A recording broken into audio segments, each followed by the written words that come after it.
সকাল থেকে সব কিছু ঠিকই চলছিল, কিন্তু হঠাৎ এরকম হবে সেটা বুঝতেই পারিনি। 38 উইক্সের 4th ডেতে আমি একটু ভয় পেয়ে গিয়েছিলাম। লেবার পেন ফলস হয় এটা শুনেছিলাম, কিন্তু হঠাৎ করে বেবি মুভমেন্টটা ফিলই করতে পারছিলাম না। প্রায় 2-3 ঘন্টা কোনো বেবি মুভমেন্ট পাচ্ছিলাম না, তার জন্য ভয় পেয়ে গেছিলাম। তো তাড়াতাড়ি লাঞ্চটা করে বেরিয়ে পড়েছিলাম ডক্টরের কাছে যাওয়ার জন্য। ডক্টরকে ফোন করে যখন বলা হয় এরকম এরকম প্রবলেম হচ্ছে, তখন ডক্টর কিন্তু বলেছিল যে এরকম হতেই পারে, কিন্তু তবুও একবার চেক আপ করার দরকার রয়েছে। কারণ বাই চান্স যদি বেবি মুভমেন্ট একদম না পাওয়া যায়, তাহলে ইমিডিয়েটলি হসপিটালে ভর্তি করতে হবে। তো সেই জন্য ভয়ে ভয়েই বাড়ি থেকে বেরোচ্ছিলাম, জানতাম না যে আজকে দিনটা কেমন কাটতে চলেছে।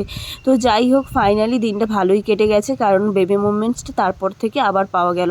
আর ডক্টর বলেছিল একটু মিষ্টি কিছু খাওয়ার জন্য, যার জন্য ভাই এখানে দেখো আমার জন্য কত রকমের পেস্ট্রি নিয়ে এসেছে।